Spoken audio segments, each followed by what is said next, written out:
Current abilities, consistency over intensity, the significance of consistency in habit formation. It's better to perform a habit consistently at a lower intensity than to attempt infrequent eruptions of high intensity. Motivation follows action. Motivation often follows action. Starting a new habit, even in a small way, can create a sense of success that motivates you to continue. 2-minute rule revisited. Clear expands on the 2-minute rule from a previous chapter, emphasizing that. Chapter 5. The best way to start a new habit, habit graduation.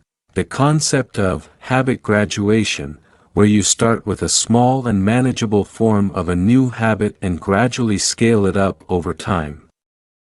This approach helps build momentum and prevents overcome. Incremental progress. The chapter emphasizes the importance of starting small and making incremental progress when establishing a new habit. The principle of the Goldilocks rule, where the difficulty of the task matches your. Starting with a habit that takes 2 minutes or less to complete is a powerful strategy for overcoming procrastination and building consistency. Focus on process, not results. This part encourages readers to focus on the process of performing the habit rather than fixating on immediate results. Consistent action is more important than instant fulfillment. Implementation intentions, emphasizing the importance of specifying when and where you will perform a new habit. This increases the likelihood of follow-through. Avoiding overcommitment. Author advises against overcommitting in the initial stages of habit formation. Starting with a small and manageable habit makes it easier to maintain and build upon over time. Identity alignment. The chapter touches on how starting a new habit aligns with your desired identity. Even a small action that reflects the person you want to become can reinforce your commitment to the habit. Resistance and procrastination, making it easier to establish consistent routines. Chapter 6. Motivation is overrated. Environment often matters more. Motivation's limitations. Author challenges the common belief that motivation is the primary driver of behavior change. He explains that motivation can be fickle and unreliable, often leading to inconsistency in habits. Instead, he suggests that focusing on the environment can be more effective for long-term habit formation. Environmental influence. The physical and social environment plays a significant role in shaping our behaviors. Author introduces the concept that changing our surroundings can make desired habits easier to adopt and maintain. Cues and triggers. Writer discusses how cues in our environment can act as triggers for specific habits. By strategically designing our environment, we can create cues that prompt desired actions without trusting solely on willpower. Habit stacking revisited. Clear revisits the idea of habit stacking, where new habits are linked to existing ones. He explains that this strategy leverages the existing environment to make adopting new habits more continuous. Default choices. The section explores the concept of designing default choices that make positive behaviors the easier and more convenient option. Altering the environment to support desired actions increases the likelihood of habit adherence. Social influences. How social circles and peer groups influence our habits. Surrounding ourselves with individuals who exhibit desired behaviors can positively impact our own habits. Optimizing for success. Readers to optimize their environment for success by removing cues that trigger unwanted habits and enhancing cues for desired behaviors. Habitual behavior. writer explains that a well-designed environment can lead to habits becoming more automatic over time. As behaviors become ingrained, the confidence on motivation decreases. Contextual cues. Clear emphasizes that habits are context-dependent and suggests using contextual cues to initiate desired behaviors. Linking habits to specific situations or locations can increase their consistency. Behavioral economics. This section draws insights from behavioral economics, showing how human behavior is influenced by indirect environmental factors and triggers. The crucial role of the environment in habit formation and suggest that making intentional changes to our surroundings can lead to more effective and lasting behavior change compared to relying solely on motivation. Chapter 7. The Secret to Self-Control, the Role of Self-Control, the Importance of Self-Control in Achieving Long-Term Goals and Forming Positive Habits. He explores how self-control is often misunderstood and offers insights into how it can be effectively managed. Willpower as a finite resource. The idea that willpower is a limited resource that can become depleted over time. Making consistent decisions and resisting temptations can drain your willpower reserves. Decision fatigue explains the decision fatigue, where the more decisions you make throughout the day, the more your self-control diminishes. This can lead to impulsive behaviors and reduced ability to stick to positive habits. Automated decisions. Author suggests that the most effective way to manage self-control is by turning desired behaviors into automatic habits. When behaviors become habits, less conscious effort and willpower are required to perform them. Habit formation as a solution. He explores how forming habits can alleviate the burden on self-control. Habits reduce the need for constant decision-making and allow you to navigate daily tasks more effortlessly. Using triggers. The use of triggers to initiate desired behaviors. By making cues more obvious and linking them to specific actions, you can increase the likelihood of consistent habit performance. Strategic planning. The importance of planning ahead to avoid situations that tax your self-control. Strategic decisions can prevent encountering unnecessary temptations. Environment design. The role of the environment, suggesting that optimizing your surroundings to support your desired behaviors can reduce the need for constant self-control. Consistency and repetition reinforces the idea that consistency and repetition are key to habit formation. Once a behavior becomes habitual, it requires less conscious decision-making and self-control to maintain. Energy management. Author encourages readers to manage their energy levels and prioritize important decisions earlier in the day when self-control resources are at their peak. Chapter 8. How to Make a Habit Irresistible. Cue Attraction. Exploring how cues or triggers can be made more appealing to initiate a habit. Optimizing timing. The importance of timing and finding the right moments to perform a habit. Environment design. How to shape your environment to make desired habits more attractive and unavoidable. Habit stacking. Combining new habits with existing ones to create natural sequences. Temptation bundling. Pairing a habit you want to do with something you enjoy, thus making it more enticing. Role of dopamine.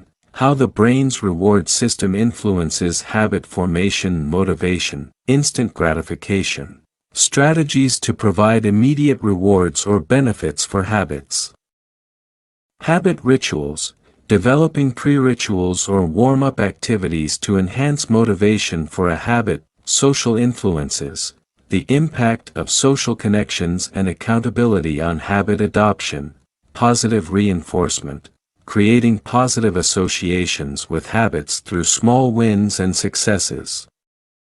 Progress tracking, using visual cues or records to track progress and boost motivation, curiosity, and novelty, integrating elements of novelty and curiosity to keep habits interesting. Aesthetics and pleasure, how aesthetics and sensory pleasures can enhance habit appeal. Remember that each of these subjects contributes to making habits more attractive and irresistible, which in turn increases the likelihood of habit formation and long-term success. Chapter 9. The role of family and friends in shaping your habits, social influence. This section explores how the people around us, especially family and friends, have a significant impact on our habits. It discusses the concept of social norms and how we tend to adopt habits that are common within our social circle. Identity and belonging, how our identity is closely tied to the groups we belong to. It discusses how we often conform to the habits of the groups we identify with in order to fit in and gain a sense of belonging. Peer pressure, how peer pressure can play a role in shaping our habits. It explains that our desire to fit in and be accepted by others can lead us to adopt habits that align with the behaviors of our friends or family members. Accountability partners, the benefits of having an accountability partner or someone who can hold you responsible for your habits. This could be a friend, family member, or even an online community. Sharing your goals with someone else can increase your commitment to sticking with your habits. Positive and negative influences, how both positive and negative influences from family and friends can impact our habits. Positive influences can motivate and support us, while negative influences might hinder our progress. Changing the group norms. Writer provides strategies for changing the habits of a social group. He suggests that if you want to shift your habits, you might need to intentionally seek out new social circles or influence your current group to adopt more positive behaviors. Creating supportive environments, the importance of creating an environment that supports the habits you want to develop. This could involve seeking out friends or family members who share similar goals or arranging your surroundings to make positive habits more convenient. Communication discussion suggests that open communication about your habit goals with your family and friends can help them understand your motivations and possibly encourage them to support your efforts. Chapter 9 explores how the people around us play a significant role in shaping our habits. It offers insights into the dynamics, social influence and provides strategies for leveraging these dynamics to create positive changes in our habits. Chapter 10, How to Find and Fix the Cause of Your Bad Habits, Root Cause Analysis, focuses on the process of identifying the underlying reasons or triggers for our bad habits. It encourages readers to go beyond surface-level behaviors and dig deep into the factors that lead to these habits. Immediate rewards and long-term consequences, how bad habits often offer immediate rewards, but come with negative long-term consequences. He emphasizes the importance of recognizing the true cost of these habits and understanding their impact on our lives. Habit loops, the habit loop model, which consists of the cue, craving, response, and reward. Understanding this loop helps in identifying where bad habits originate and how they can be interrupted or replaced with better alternatives. Environmental triggers, how our environment can trigger and reinforce bad habits. He suggests that altering the environment to make bad habits less convenient or appealing can be a powerful strategy for breaking them. Emotional triggers, the role of emotions in driving bad habits. Clear discusses how certain emotions or emotional states can lead to specific habits as a way of coping or seeking comfort, boredom and stress, how boredom and stress can contribute to the development of bad habits. He provides strategies for managing these emotions in healthier ways, which can help prevent the emergence of undesirable habits. Awareness and mindfulness. He emphasizes the importance of cultivating awareness and mindfulness in order to recognize the cues and triggers that lead to bad habits. Developing this awareness is the first step toward changing the patterns. Substitution strategies. Clear suggests replacing bad habits with healthier alternatives that provide similar rewards. By finding substitutes that satisfy the same underlying cravings, you can gradually shift away from negative behaviors. Redefining identity. How reframing your self-identity can be a powerful way to break free from bad habits. By viewing yourself as someone who doesn't engage in those behaviors, you can align your actions with your desired identity. Gradual change and experimentation. Readers to approach habit change with patience and to experiment with different strategies. He emphasizes that progress may not always be linear, but consistent effort is key. Chapter 11, Walk Slowly, but Never Backward, Plateaus and Plateauing. This section addresses the concept of plateaus in habit development, where progress seems to stall despite consistent effort. The frustration that can arise during these periods and how to overcome them. Persistence and consistency. Clear emphasizes the importance of persisting through plateaus and continuing to put in effort even when progress seems slow. The idea of never going backward and maintaining consistency. 2-minute rule reconsiders the 2-minute rule introduced earlier in the book.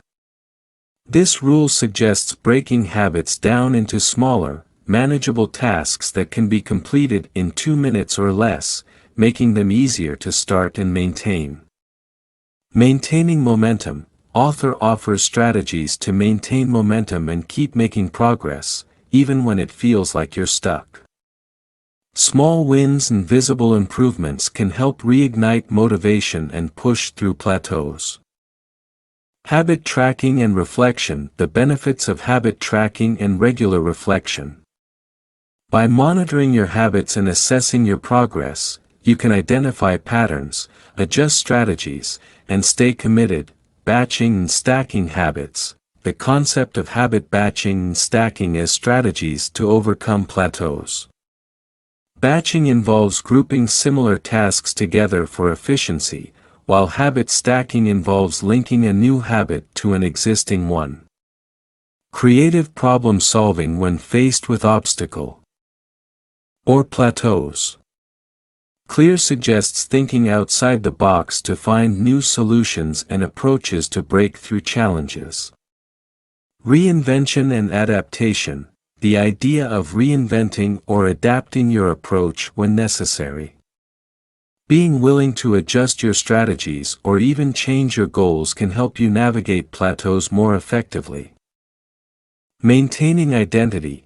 The importance of maintaining your identity as someone who embodies the habits you're working on.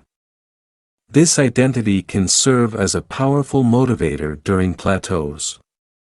Learning from failures. Author addresses the possibility of setbacks and failures during your habit journey. Rather than viewing these as permanent setbacks, he encourages learning from them and using them as opportunities for growth.